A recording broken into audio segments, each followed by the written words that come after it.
በዛሬ ቪዲዮ ሶሻል ሚዲያውን የተቆጣጠሩት እማዬና አባዬ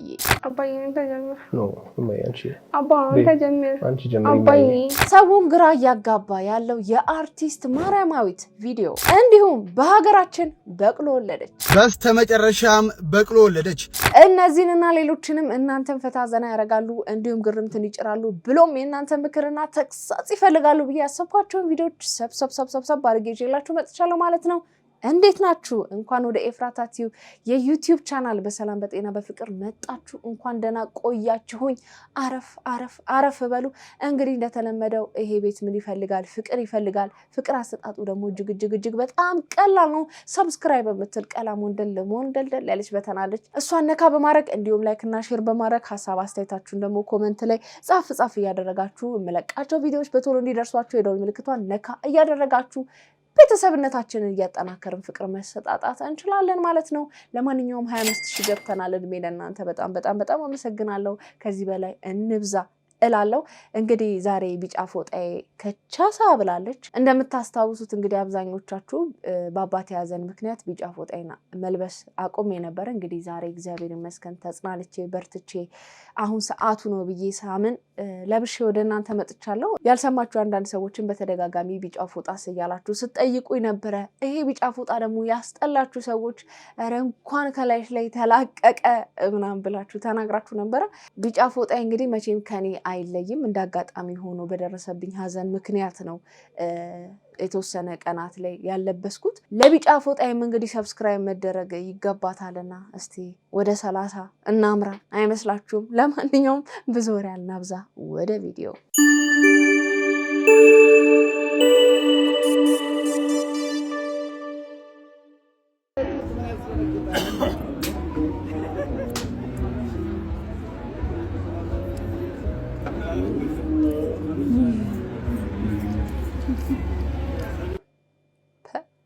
ቻለ።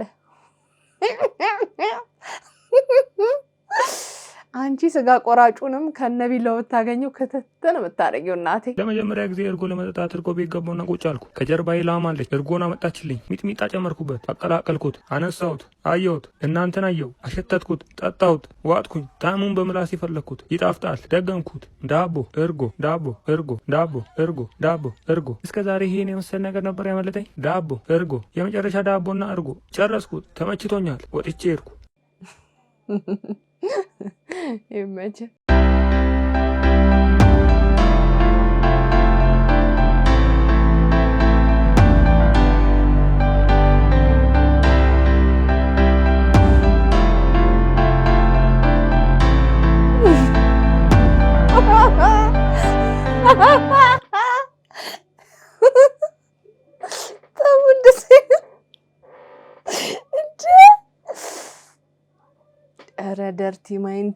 ረደርቲ ማይንድ ሙዝ በልታ አይፎን 17 ፕሮ ማክስ ዳቦ በልቶ ጭራሽ ቁልቁል።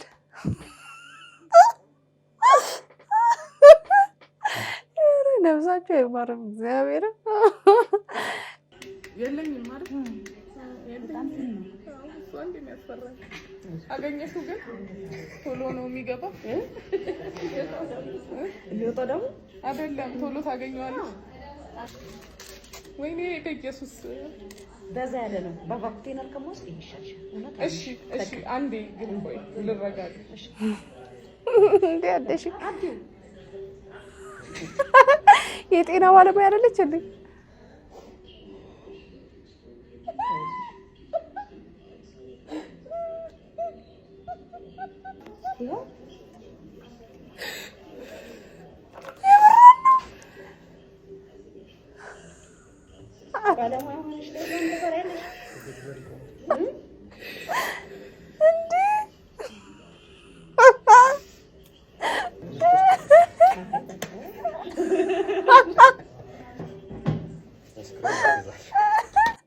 እኔን ማመን አልቻልኩም። እንዴ አደሽ የጤና ባለሙያዎች አይፈሩም ያለው ማንም ይፈራሉ። እንግዲህ ያዳ ለዚህ ማሳያ ነች። እያለች እኮ አንዴ ስጠይቀኝ ሻለ ማለት ደደር የኮነው እንደ ሴትነቴ እንደ አለች ኤፍሱ። እንዴ ጓደኞቼ ከ3 በላይ ፍቅረኛ አላቸው፣ እኔ ግን ምንም የለኝም። ችግሩ ምንድነው? ምን ይመስላል የኮሶትል ሲያስጠላ። እንዴ እየቦጨርክ አስቸግራቸው ልበል። That's right. You and me, right now. We're having it out. Let's go. Come on. Come on.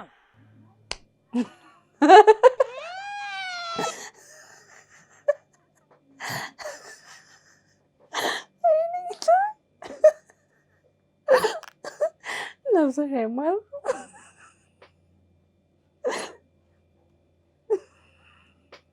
ከባለቤት ጋር ነበር የምትኖረው? ከባለቤቴ ጋር። አዎ። አሁን ያው አከራይ ነች ሁሉ ጊዜ? አዎ አከራዩ ነው የምትሰራው። የእሷን ፊት እኔም ሲሉ ነበረ? አዎ አሳይታችኋል? አዎ። የዛን ሰዓት እንግዲህ አንድ ላይ ነበር የምትኖሩት? አንድ ላይ ያው አንድ ልጅ ነበረ። እሷ ደግሞ ታማ ነበር? አዎ ያቺ ወቅት ላይ ነው ባይዘ ስለ ይሄ መገጣጠሙ ገርሞኝ እኮ ነው። አዎ ተገጣጠመ። ጭንቀትም ምናምን እሷ ወደ ሚዲያ እንድመጣ አትፈልግም ነበር። ስለ ያኛው ስራ ቢዚ ሆኜ ነው የምሰራውና ለቪዲዮ ከልጆች ጋር ተገናኝቼ ስራ ፈትቼ ቤት ዞር ዞር ብዬ ቪዲዮ ስሰራ ስራ ፈታለሁ ያኛው።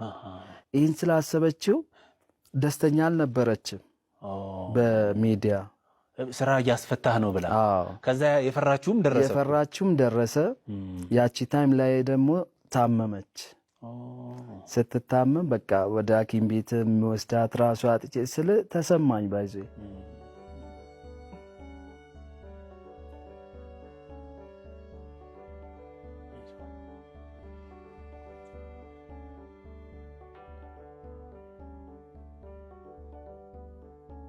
ትንሽ ብር ነበር ስለ ወደ ሐኪም ቤት መውሰጃ ራሱ አጥቼ የሷ ፋሚሊ ብር ልኮ ሲያዛክሙ በቃ በጣም ተሰማኝ። ብቻ በቃ በጣም እና ስራዬ ማጣው ባለሟኝ ሰው ስራዬን እየወደደ ሰው የውስጤን አላወቀም። ብር እንዳለው አድርጎ እየቆጠሩን ስለነበረ እኔ ደግሞ ብር አጥቼ እና እሱ በጣም ብቻ ያ ታይም ብቻ ነው በጣም መደብረኝ ስለ አሁን ተደብቄ ስለ በቃ ራሴን ደብቄ ምናምን ልሰራ ስሞክር ወይ አንዱ ያቀኛል እንደምሰራ እና ወዳው ለብቻ በቃ ለኔ ፕሮቶኮል ያስቦ ነው እንጂ ለጎዱም ሳይሆን ለኔ አንተን ከማክበር ነው የመጣው። ግን ያ ነገር ደግሞ አንተን በጣም ነበር ይጎዳ። አዎ የሰው ልጅ ይፈተናል። የሰው ልጅ ብዙ ፈተና ያጋጥመዋል። ያንን ፈተና ጠንክሮ ሲያልፍ ነው ጥንካሬው የሚታወቀው። እና ያልገደለን ፈተና ደግሞ ያጠነክራል። አሁን ከዛ በኋላ ነው እንግዲህ አንተ እንደውም ምናልባት ያ የለውጥ ጊዜህም ይመስለኛል። አሁን እንደዛ ይሄ በአማርኛ ቋንቋ የምትሰራቸውን ኮንቴንቶች የጀመርከው ከዛ በኋላ ነው? አይደለም፣ አንዳንዴ አልፎ አልፎ ሰራ ነበር። ግን በጣም ቫይራል ይወጣል። ኮመንት ሳነብ አንዴ ቪዲዮን ስታይ ደግሞ ነገ ይመጣልሃል። ከዛ ወይ ኦሮምኛው ላይ አማርኛውን ጻፍልን ስራን ስለምንወደው እኛም በቃ መስማት በቃ እንደዚህ አይነት ኮመንት መጣልኝ። ከዛ አንዳንዴ አልፎ አልፎ መስራት ጀመርኩ። የምሰራውን ሰው እየወደደው በጣም እንግዲህ ብላችሁን ተንኮሱን ታውቁታላችሁ ብዬ አስባለሁ። ቲክቶክ ላይ በሚሰራቸው አስቂኝ የኮሜዲ ስራዎች በጣም ተወዳጅነትን ያተረፈ በቅርብ ጊዜ ያመጣ ሰው ነው። እኔ በግድ በጣም የሚያዝናናኝ የሚያስቀኝ እንግዲህ ሰው ሲስቅ ሲጫወት ደስተኛ ነው ብሎ ማሰብ ይከብዳል። ፕላስ ደግሞ ሚዲያ ላይ ሰው ሲታይ ሁሉም ሀብታም ነው ተብሎ ይታሰባልና አንድ ሰው ታዋቂ ነው ማለት ያው ገንዘብ አለው ማለት አይደለም። ፊቱ ይታወቃል ማለት ገንዘብ ይሰራል ማለት አይደለምና ይሄ በጣም በማህበረሰቡ ዘንድ ጫና ይፈጥራል። በነፃነት እንዳትራመዱ ያደርጋል።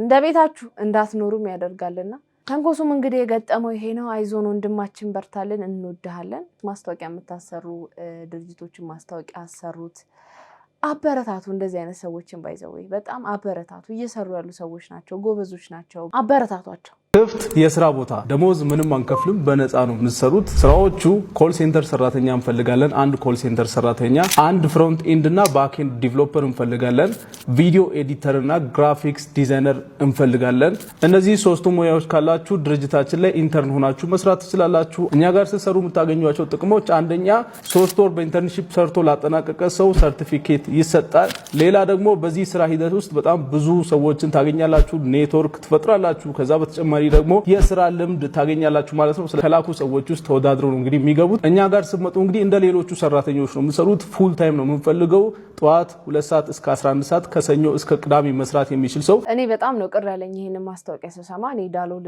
ኢንተርቴይንመንት ነው ወይም ኑቲን በጣም ነው ሞዶ ማከብረው በጣም ስራዎቹ የሚያስደስቱኝ ዩቲዩብ ለመጀመርም እንደ ሮል ሞዴል አድርጌ የማየው ሰው ነው እድገቱ ስቴፕ ባይ ስቴፕ የመጣ በጣም ደስ የሚል ሰው ነው ግን እኔ እንደ ግል በዚህ ማስታወቂያ በጣም ነው ቅር የተሰኙት በጣም በርካታ ሰዎች ተምረው ተመርቀው ስራ አጥተው እየተንገላቱ ባለበት ሁኔታ ላይ 3 ወር ያህል አገልግለው ለዛው በነፃ የስራ ልምድ እንሰጣቸዋለን የ3 ወር ሰርቲፊኬት እንሰጣቸዋለን ምናምን በጣም እኔ በግል በጣም አናዶኛል አሳፍሮኛልም ምክንያቱም ማንኛውም ድርጅት 3 ወር የስራ ልምድ ያለውን ሰው አይፈልግም ይሄ እኮ ግልጽ ነው 10 አመት 5 አመት እንዲያመት ነው ተብሎ የሚቀጠረው ኢቭን በኤዲቲንግ በግራፊክስ እንኳን በተባለው እንደው ከአንድ አመት በታች የስራ ልምድ ያለው ሰው እንደው በዘመድ ምናምን ካልሆነ በስተቀር የመቀጠር እድሉ በጣም ሬር ነው ሰርቲፊኬት ላልከው ነገር ደግሞ ተምረው ነው መቼስ እነዚህ ሰዎች የተለያየ ተቋማት ላይ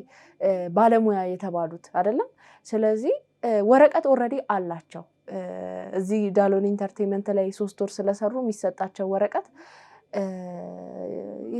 ነኛ ለሚዲያ ላይ ያስቀጥራቸውም አልጀዚራ ላይ ያስቀጥራቸውም ሲኤንኤን ላይ ያስቀጥራቸውም ወይም ደግሞ መንግስተ ሰማያት ያስገባቸውምና ስራቸው እየተንከራተቱ ላሉ ሰዎች በቁስላቸው ላይ እንጨት ከመስደድ ይልቅ ለተወሰኑ ሰዎችም ቢሆን የስራ ዕድል መፍጠር ሰራተኞች ማድረግ ተከፋዮች ማድረግ ሲኖርብ በነፃ ለ3 ወር ያህል ብሎ ማስታወቂያ መስራት እኔ እንደኔ በጣም ደብሮኛል ቅር ብሎኛል ኔትወርክ እንዘረጋለን ሰው እናስተዋውቃለን ምናምን እኔ እንደዚህ አይነት ነገር በጭራሽ አላምንም ማንንም ሰው ከሰራ ጎበስ ከሆነ የተሰማራበት መስክ ላይ አሪፍ የሆነ ስራ አሳማኝ የሆነ ስራ ካለው ሰው ፈልጎ ይመጣል ሰው በስራ ነው የሚያምነው የሰራነውን ስራ አይቶ ሌላው አንዱ ሪኮመንድ እየተደራረገ ይመጣል እንግዲህ አብዛኞቻችን በፕሮሰስ ውስጥ ነው የምንሄደውና ማንንም የሆነ ታዋቂ ሰው ጋር ስለሰራ ባንዴ ያድጋል ማለት አይደለምና በርካታ ስራጦች ባሉበት ሀገር ላይ እንደዚህ አይነት በሰው ሞራል ላይ መረማመድ በጣም እኔ በግል አሳፍሮኛል አናዶኛል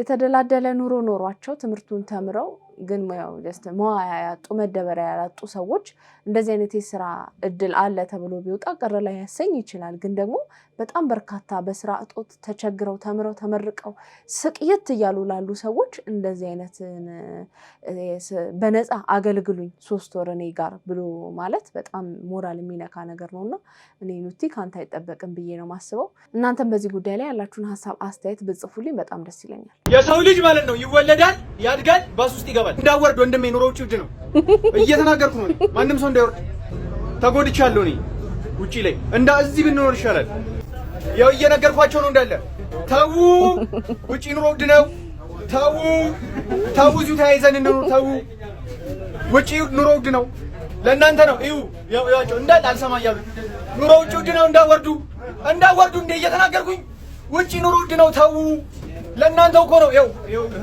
ህዝብ አይሰማም ዋርኒንግ ነው ህዝብ አይሰማም ተው ኑሮ ውድ ነው ተው ኧረ ተው ይከብዳችኋል ውጪ ኑሮ ይከብዳችኋል ተው ኑሮ ውድ ነው አትውረዱ ተመችቶኛል ያጣና ያገኝና ያጣና ያስተዛዝበናል ይችም ቀን ታልፍና አስተዛዝበናል ይችም ቀን ታልፍና ትኩስ ብዶችም ቲክቶክ ጀምረዋል እንዴ ምንድነሽ ማንሽ በቀሉ ነሽ በስተመጨረሻም በቅሎ ወለደች። በአገራችን ኢትዮጵያ እንግዲህ የማህንነት ምሳሌ ተደርጋ የምትወሰደው እንዲሁም በርካቶች በቅሎ አትወልድም በሚለው አባባሏ የሚያውቃት ከአህያና ከፈረስ ተዳቅላ የምትወለደው በቅሎ በኢትዮጵያ ደቡብ ምዕራብ ክልል እንግዲህ መውለዷ ተሰምቷል። በኢትዮጵያ ደቡብ ምዕራብ ክልል ዳውሮ ዞን ዛባ ጋዞ ወረዳ ያማላ ቦካ ቀበሌ የአቶ ጨርቆስ በተላ ንብረት የሆነችው በቅሎ መውለዷ በዚህ ሰዓት እንግዲህ በርካቶችን እያነጋገረም ይገኛል። እናም ካሁን በኋላ በቅሎ አትወልድም የሚለው አባባልም ተረት ሆኖ የቀረ ይመስላል። በቅሎ ወለደች። እንዴት እንየው? እንደ ጥሩ ድል እንየው ወይስ እንደ መጥፎ ድል እንየው? ምን ትላላችሁ?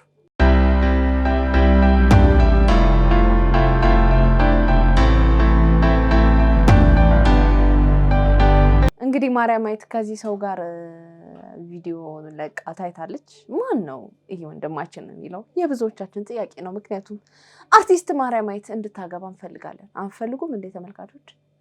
እኔ እፈልጋለሁ ብታገባ፣ አይኗን ባይኗ ብታይ፣ ይሄ መልክ ቢደገም፣ አንዳንድ ነገሮች አዲሽናል ነገሮች ተጨምረውበታል እየተባለ ቢወራም ግን ደግሞ የማይካድ የሆነ ቆንጆ የሆነ መልክ ያላት ብርቅዬ አርቲስታችን ነች ማርያማዊት።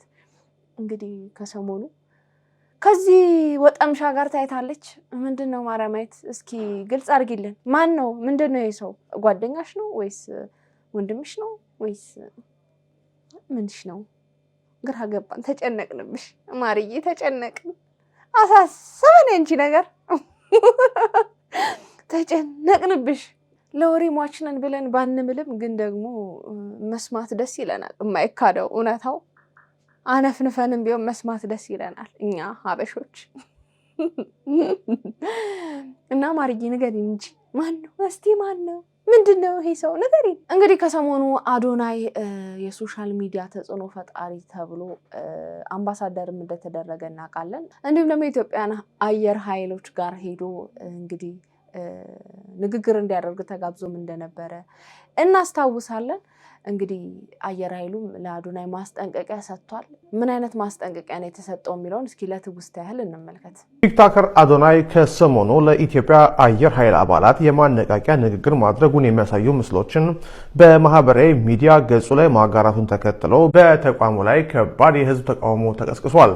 ዝግጅቱ ይፋ ከሆነ በኋላ በርካታ የማህበራዊ ሚዲያ ተጠቃሚዎች ለኢትዮጵያ አየር ኃይል በነበራቸው ክብር ላይ አሉታዊ ተጽዕኖ አሳድሯል የሚሉ ጠንካራ አስተያየቶችን ሰንዝረዋል።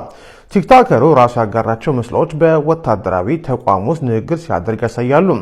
አስተያየት ሰጪዎች የሀገር መከላከያ ምሰሶ በሆነ ተቋም ውስጥ አንድ ተራ ቲክቶከር መቅረቡ ተቋሙን በጣም ዝቅ ያደርጋል ብለውታል።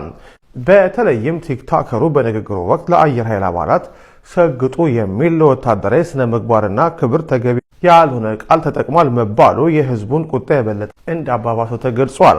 በተፈጠረው ከፍተኛ የህዝብ ቅሬታና ትችት የተቆጡት የአየር ኃይሉ ከፍተኛ ባለስልጣናት በተቋሙ ክብር ላይ ድፍረት ተፈጽሟል የሚል አቋም መያዛቸውን የዘሀበሻ የአየር ኃይል ምንጮች ገልጸዋል።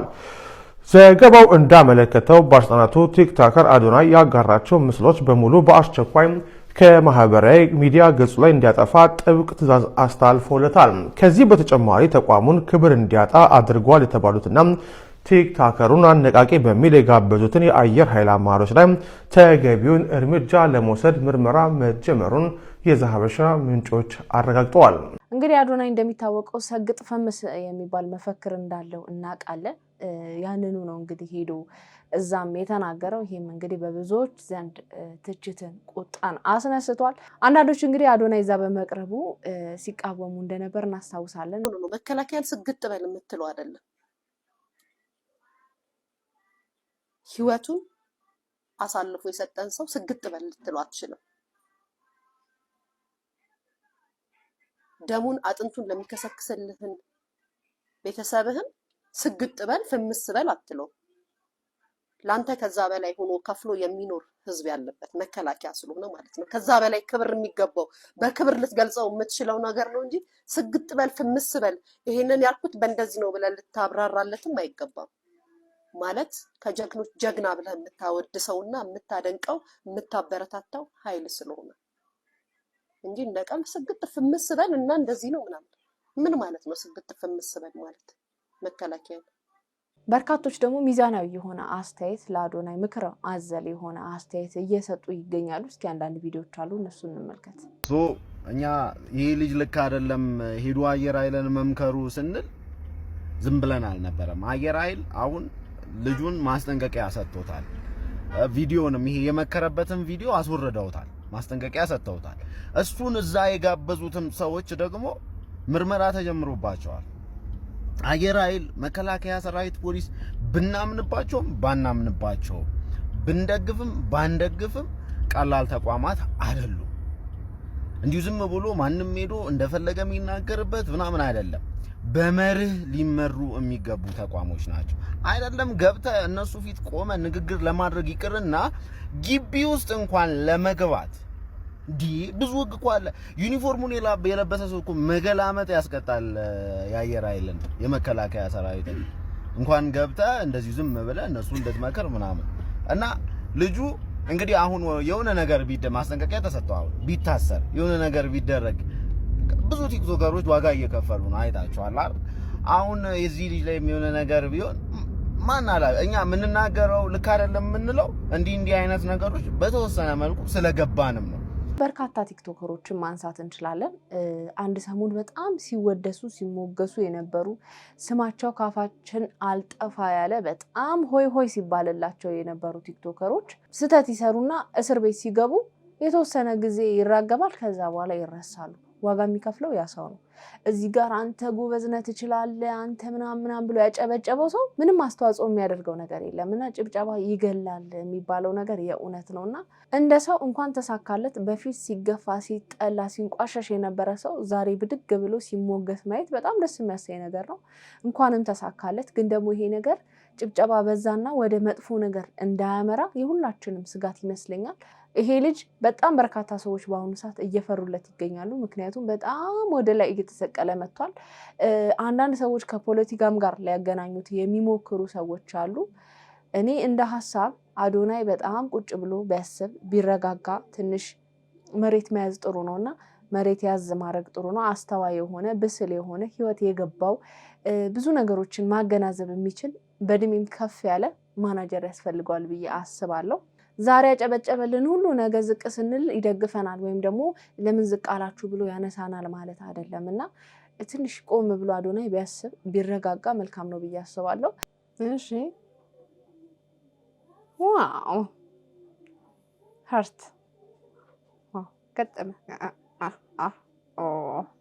ኦኬ ኦኬ ኦኬ እያሰበች ነው። ከባድ የፎቶ ፖዝ ነው ባይዘው ከባድ የፎቶ ፖዝ ነው አሁን ያየነው። ከኔ ያውጣሽ በእውነት እንግዲህ ሰሞኑን አባዬና እማዬ በሚል የቲክቶክ መንደሩን ያጥለቀለቀ አነጋጋሪ ትሬንድ አለ። እስኪ መጀመሪያ ምንድነው የሚለውን አብረን እንመልከተው። አባዬ አንተ ጀምር ነው እማዬ አንቺ አባ አንተ ጀምር አንቺ ጀምር አባዬ አንተ ጀምር እማዬ አባዬ የኔ ይደርሳል አባዬ አንተ ጀምር እማዬ ብትጀምር ይሻላል። አባዬ ብትጀምር ይሻላል። የመጀመሪያው ጥያቄ እማዬ ካልተሳሳማችሁ አናምንም ማለት ምን ማለት ነው? ካልተሳሳማችሁ አናምንም ከንፈራችንን መሰለኝ ያው እሱ ነው የሚሆነው ማለት አንተ ነው ያወጣኸኝ ጥያቄ አይደለም እኔ ጻፍኩት እንጂ እሱ ነው ያወጣው ጻፍ እያለኝ ምን ማለት ነው ታዲያ? ለምን እሺ ብለህ ትጽፋለህ? እንድንሳሳም ትፈልጋለህ ነው? ምን ልበል ጻፍ ብሉኝ እሱ ማለት ከንፈር ለከንፈር ነው የምንሳሳመው ምን ማለት ነው? እኔ ምን አውቃለሁ እማዬ እንዴ አይደለም መጠየቅ ማትፈልገውን ጥያቄ አልፈልግም አትልም እንዴ ታዲያ? እኔ አክብሮ ጠርቶ እንዴት ነው አልፈልግም ምለው? አባዬ እንድንሳሳም ትፈልጋለህ? መጠበቅ አትፈልግም መልስልኝ አባዬ። እኔ ጥያቄ ነው ያወጣሁት አትመስዩ። እኔ እኮ አርም ብዬ ነው ያወጣሁት። እንዴት ነው ያናገርከኝ ያለኸው? እኔ አርም ያወጣሁት ጥያቄ ነው። ሰሞኑን እንግዲህ ፈገግታ ሪያክት ላይ ቀርበው እንደዚህ ሁለት ካፕሎች እማዬና አባዬ እየተባባሉ ሲያወሩ በጣም በርካታ ሜሞች ተሰርተውባቸዋል። ከዚህ ቀደም ታስታውሷቸው እንደሆነ ተምኔሉን እዚህ ጋር አስቀምጥላችኋለሁ። እኔ ጋር ቀርበው እንግዶቼ ነበሩ። በርካታ ቲክቶከሮች እንግዲህ እነዚህ ልጆች ላይ ሙድ እየያዙ ቪዲዮ ሰርተዋል። እስኪ የተወሰኑትን እንመልከት። ከጠዋት ጀምሮ ነው አባዬ አንተ ጀምር ነው እማዬ አንቺ አባ አንተ ጀምር አንቺ ጀምር አባዬ አንተ ጀምር አባዬ የኔ ይደርሳል አባዬ አንተ ጀምር ጀምር ይሻላል አባዬ ብጀምር ይሻላል መረረኛ አላሰለቸኝ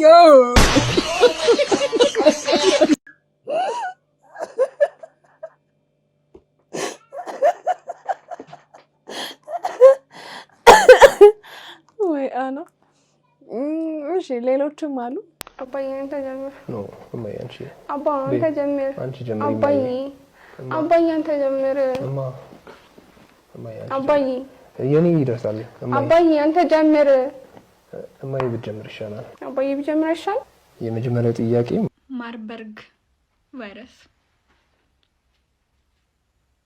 ጠቃጠቋቋ ምንድነው እና አባዬ እማስ ምንድነው አሁን ምንድነው ምንለው እኔ እንደ ማንችሎት አይነት እንዳይሰጠኝ እላለሁ እንደዚህ አይነትማ ከሚሰጠኝ እንደው ቆፍጠን እንዳልኩ በሲንግልነቴ ግን ትርብዬ ልቀር ምን አይበልብኝ ቅነስ ያሉ ብዥና ጥዝ ኡፍም እጭም አንድ ላይ ጭም እንዲ ተጣብቀው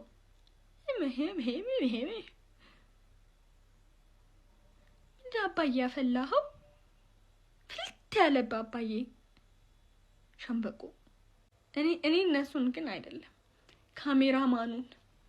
ካሜራማኑን ነው አሳዶ እንደው መግረፍ በዶቢ አስወልቆ ቁጭ ብለህ አባዬ ታስብላለህ አገባም ረሽን አገባም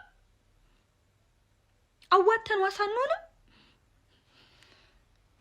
እንደሰማችሁት እንግዲህ በጣም በርካታ ሰዎች ናቸው እነሱን ተቃውሞ ቪዲዮ የለቀቁት ምን አጠፉ ልክ ናቸው እኮ ያለም ሰው አለ እስኪ እሱንም እንመልከት አባዬ አንተ ጀምር ኖ እማዬ አንቺ አንተ ጀምር አንቺ ጀምሪ አባዬ አንተ ጀምር በዚህ ቪዲዮ ምን እንደተረዳው ታውቃላችሁ ኢትዮጵያ ውስጥ ሲንግል እንደሞላ ወይም ደግሞ ይሄ አግብቶ የተፋታ ሰው ብዙ እንደሆነ ነው የገባኝ ወይም ደግሞ ባጭሩ በቃ ባል የሌላቸው ሴቶች ብዙ እንደሆኑ እና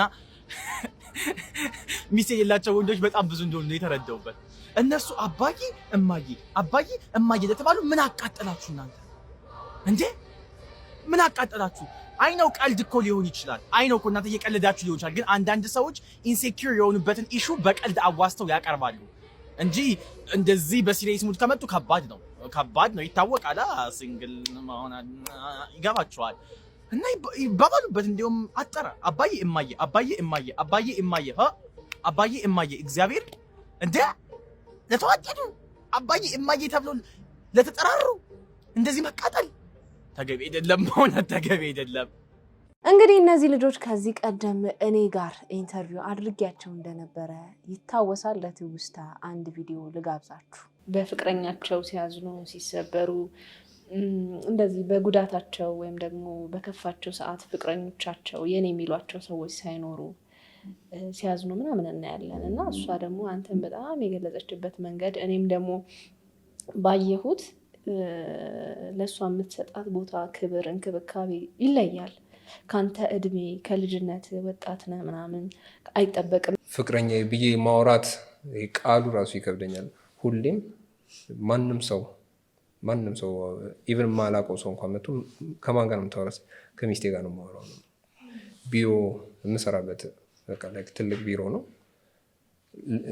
ከሚስቴ ጋር የሚገናኝ ነገር እንኳን ቢኖር በቃ ሚስቴን ምናምን ነው እንጂ የምለው ፍቅረኛ ብዬ ማውራት እንኳን ይከብደኛል ምክንያቱም ላይክ ትልቅ ቦታ ነው ያለኝ የራስህነት የኔነት ስሜት ተሰምቶ ተቀብለሃታል ሙሉ በሙሉ የኔ አድርጌ ነው እንትን የምለው ሶ ላይክ ለሚስቴ ያለኝም ቦታ ከምንም ነገር ጋር ኮምፔር ላደርገው አልችልም ኢቭን ኢፍ ፋሚሊ አሁን የሆነ እንትን አይቼ ነበረ ከሶስቱ ምረጡ ምናምን ነገር ብሎ ሚስት ልጅ እና እናት ከዛ በኋላ ኮሜንቱን ሳይሆን እንዳለ ግን ላይክ ሚስቴ ናት መጀመሪያ መሆን ያለባት ከሚስቴ በኋላ ናት ምንም ነገር ሊመጣ የሚችለው ኢቭን ኢፍ የኔ ነገር እንኳን ቢሆን ላይክ ጤናዬም ቢሆን ከሚስቴ በኋላ ነው መምጣት ያለበት እሷ ተከፍታ ልቧ ተሰብሮ ላይክ እኔ እንዲከፋት አይደለም ጀስት ፊቷ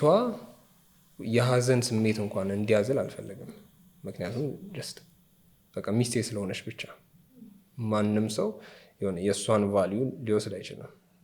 በጣም እኔ አማንን በጣም ነው የምወደው። ማለት ይሄ እንደዚህ አሁን በሪድሜ ምናምን ሲጀመር ብዙ ጊዜ ታውቂያለሽ ሪል ነገር አይኖርም ማለት የሚቆይ ነገር አይኖርም ማለት ጭራሽ የለም ማለት ሳይሆን እኛ ፕሩፍ ነን እንዳለ እና ብዙ ሰውም ለራሱ በዛ እድሜ ጀመር ሲባሉ በቃ አሁን ነገር ነው የሚሉት እና እኔ አማን ማለት እኔ በጣም እንዳልኩሽ በጣም አስቸጋሪ ሰው ነኝ። በጣም አስቸጋሪ ሰው ነኝ። ኢቨን ጓደኞቼ ይሉታል ጓደኞቼ ከኔ በላይ ለአማን ነው የሚከራከሩለት ማለት ነው። እና በቃ አንቺ እንዳንቺ ቢሆንማ ምናምን ይሉኛል። እና ምንም አሁን ለምሳሌ ኢቨን ሌላ ሰው አናዶኝ እጮህበታለሁ። እሱ ላይ ነው እሱም ሲጀመር ሌላ ሰው ላይ ላሻውት ከምታደርግ የኔ ላይ ጮሂ ምናምን ይለኛል ማለት ነው። ስጮህበት ይቅርታ ምናምን ይለኛል። እና አስቢ እንደዚህ አይነት ሰው ነው። እና ቲክቶክ ላይም እንዳየሽው ተጫቆኛለሽ ልጅን ምናምን ይሉኛል። ልክ ነው። ኧረ ልክ አይደለም። አትጨቁንም። ልክ ነው እውነት ማለት እኔ በጣም አስቸግሬዋለሁ። አማን ይሄ ዴፊኒሽን ኦፍ ላቭ አለ አይደል? ላቭ ሲገለጽ የሆነ ኮንዲሽናል አይደለም። እሱ እንዳለው ቅድም አሁን እኔ የሆነ 12 ላይ አሁን ማትሪክ 1 ሳምንት ግቢ አይደለ የተፈተን ነው ገብተን ስወጣ 600 ምናምን ቴሌግራም ብቻ ማለት 600 ምናምን ቴክስት ነበር ሲልክልኝ ቁጭ ብሎ ማለት ነው። ናፈቅሽኝ ምን እያደረግሽ ይሆን ምናምን እና ሲቪል ሰርቪስ ነው 600 ቴክስት ቴሌግራም ላይ ብቻ ማለት ነው። አንተ በጣም ጎበዝ ነው። እና ኢቨን ማለት ነው ስልኬን መጥቼ ከማትሪክ ስልኬን ከፍቻው በቃ ስታክ አደረገ ማለት ረጅም ሰዓት የሱ ቴክስት ማለት ነው። በቃ ዋይፋዩን ሳበረው በቃ የኖቲፊኬሽን ማለት ምንም መንካት ብላ ስልኬን እስኪያቅተኝ ድረስ ማለት ነው። እና ይመጣል ምናምን በቃ ይሄ የዛን ሰዓት የነበረው እንትን ይሄ ጊዜ ባለመሰጣጣት ምናምን የኛ እንትን አይገመትም። እና እኔ በቃ በጣም ነው የምወደው በጣም ነው ወድክ የምር እንዳልኩሽ ነው። ላይክ አባቴን ሳጣ ነው እሱን ያገኘሁት እና የሆነ በቃ ምትክ አለ በቃ። እንግዲህ እንደተመለከታችሁት እነዚህ ልጆች ሰሞኑን አባዬና እማዬ ብለው ፍቅራቸውን አንተ ቅደም አንቺ ቅደሚ ብለው ለገለጹት ነገር በጣም በርካታ ሰዎች በጣም የሚገራርም ሜም ሰርተዋል። የሚያስቀውን ስቀናል።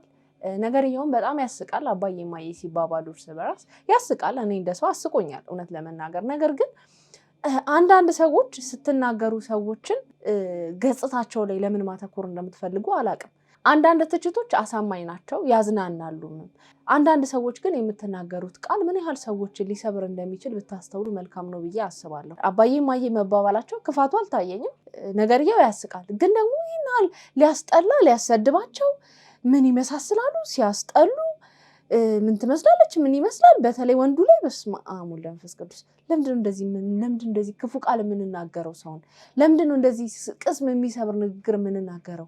እነዚህ ሰዎች አልሰደቡ፣ አላንቋሸሹ፣ አላንጓጠጡ፣ ፖለቲካ አላወሩ፣ ሃይማኖት አልነኩ። እርስ በርስ እማዬ አባዬ ለተባባሉት ምንድነው ተፈጥሯቸውን መናገር? እነዚህ ልጆች ገና ወጣቶች ናቸው። እድሜያቸው ከፍ እያለ ሲመጣ እማዬ አባዬ መባባሉ ሳይሆን ሚዲያ ላይ ማለት እንደሌለባቸው ኢቭን ፍቅራቸውን ሚዲያ ላይ ማውጣት እንደሌለባቸው ይገባቸዋል። ግን በዚህ ልክ ሰው ማንቋሸሽ ምን ይመስላል ሲያስጠላ ብሎ በቃ ሽምቅቅ እንዲሉ ሁለተኛ እንዳይወጡ ማድረግ በጣም ነውር ነው። ስንት ባለጌ ሰዎች አሉ አይደል እንዴ የሰውን ክብር ዝቅ የሚያደርጉ። አገራችን ላይ ሚዲያውን የተቆጣጠሩት ስንት ጋጠወጥ ሰዎች፣ ስንት ሰውን በቃ ዲስሪስፔክት የሚያደርጉ ሰውን የሚንቁ የሚያንቋሽሹ የሚበድሉ ሰዎች ባሉበት ሀገር ላይ እማዬ አባዬ ተባብለው ለተጠራሩት እነዚህ ልጆች ፐርሰናል በተፈጥሯቸው አታክ ማድረግ ምን አይነት አሁን ይሄ መሰልጠን አይደለም። ይሄ የማወቅ ጥግ ወይም የእርድና ጥግ ወይም ደግሞ የቀልድ አዋቂነት ጥግ ነው ብዬ አላስብም። እኔ በጣም ነው የደበረኝ። የፈለገ ሰው ባያምር የፈለገ የሚያስጠላ ፓርት ቢኖረው ፍቅረኛ አያዝ ማለት በጣም ነውር ነው። እኛም ሲጀመር ማንን እንደዚህ ብሎ ለመናገር እኛ ራሱ ማንን ብሎ ዞር ብሎ ማየት አስፈላጊ ነው። እንደዚህ ጭፍን ብላችሁ ሰውን የጥላቻ ንግግር ባትናገሩ መልካም ነው። ፕላስ እነዚህ ልጆች ተዋደዱ እንጂ ምን አደረጉ? ምን በደሉ? ምን አጠፉ? የእነዚህ ልጆች ስህተት ብዬ የማስበው እማዬ አባዬ መባባላቸው ሳይሆን ሚዲያ ላይ መውጣታቸው ነው ብዬ ነው። በቃ ሚዲያ ላይ ትክክለኛ ስሜታቸውን ማሳየታቸው ነው ብዬ ነው ማስበው።